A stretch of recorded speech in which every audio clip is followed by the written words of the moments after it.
Hello बच्चों, let's read the question. The question is match the column first with the column second. First column में आपको दे रखे हैं thermodynamic process और second column में हमें दे रखे हैं उनके characteristic and select the correct answer from the codes given below. और हमें करेक्ट आंसर जो है वो कोड से गिवन देना है.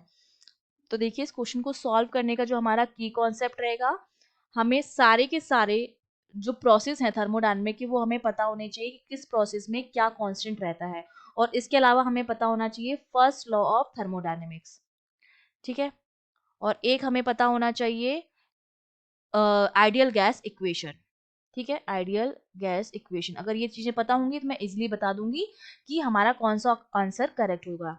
तो देखिए, पहले में हमसे बोल रखा है आइसोथर्मल प्रोसेस के बारे में. आइसोथर्मल वो प्रोसेस होता है जिसमें हमारा टेम्परेचर जो होता है वो कांस्टेंट होता है.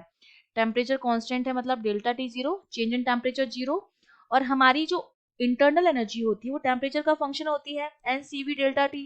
तो डेल्टा टी जीरो है तो डेल्टा यू जो होगा वो भी जीरो हो जाएगा. डेल्टा यू जीरो है तो हमारा जो फर्स्ट लॉ ऑफ थर्मोडायनेमिक्स है जो हमसे क्या कहता है कि डेल्टा क्यू जो होता है heat supply to the system, वो हमारा होता है work done by the system plus delta U के बराबर. डेल्टा यू जीरो हो गया तो इसके लिए डेल्टा क्यू जो होगा डेल्टा डब्ल्यू के बराबर आएगा. ठीक है.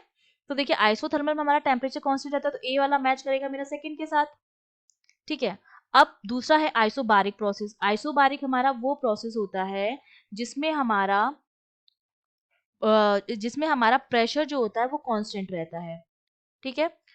प्रेशर अगर कांस्टेंट है तो पीवी इक्वल्स टू एनआरटी जो हमारा आइडियल गैस इक्वेशन है. देखो, एन नंबर ऑफ मोल है constant, R universal gas constant है और पीवी कांस्टेंट हो गया. तो यहाँ से वी जो आता है मेरा टी के क्या आता है, प्रोपोर्शनल आता है फॉर आइसोबैरिक प्रोसेस. तो आइसोबैरिक के लिए क्या हो जाएगा, प्रेशर कांस्टेंट. ये 4 से मैच कर जाएगा.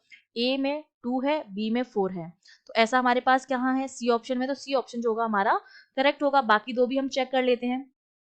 बाकी दो में देखिए, एक तो आइसोकोरिक दे रखा है. तो आइसोकोरिक हमारा वो प्रोसेस होता है जिसमें हमारा वॉल्यूम जो होता है वो क्या रहता है, कांस्टेंट रहता है. वॉल्यूम कांस्टेंट, इसका मतलब डेल्टा वी क्या होगा, जीरो होगा. और डेल्टा डब्ल्यू जो होता है वर्क जो हम देते हैं पी डेल्टा वी से, वो भी क्या आता है, जीरो आता है. तो इसके केस में डेल्टा क्यू जो होता है वो डेल्टा यू के बराबर आता है आइसोकोरिक प्रोसेस में, जिसमें हमारा वॉल्यूम जो होता है वो कांस्टेंट रहता है. तो आइसोकोरिक मेरा मैच करेगा 1 के साथ, आइसोथर्मल हो गया 2 के साथ, आइसोबैरिक हो गया इसके साथ. लास्ट मेरा बचा है एडियाबैटिक प्रोसेस. एडियाबैटिक मेरा वो प्रोसेस होता है जिसमें सिस्टम और सराउंडिंग के बीच में किसी तरह का कोई हीट ट्रांसफर नहीं होता है, नो हीट एक्सचेंज. जब किसी तरह का कोई हीट एक्सचेंज नहीं है तो मतलब हीट में जो चेंज आएगा डेल्टा क्यू वो हमारा क्या आता है, जीरो आता है फॉर एडियाबैटिक प्रोसेस. तो इसमें मेरा जो डेल्टा डब्ल्यू आता है वो माइनस ऑफ डेल्टा यू के बराबर आता है. ठीक है. तो ये वाला मेरा किससे हो जाएगा, थर्ड के साथ मैच करेगा. तो वही हमारा क्या हो गया, सी ऑप्शन हमारा करेक्ट हो गया. ए 2 के साथ, बी 4 के साथ, सी 1 के साथ और डी 3 के साथ. C option is correct. I hope you understood well. All the best.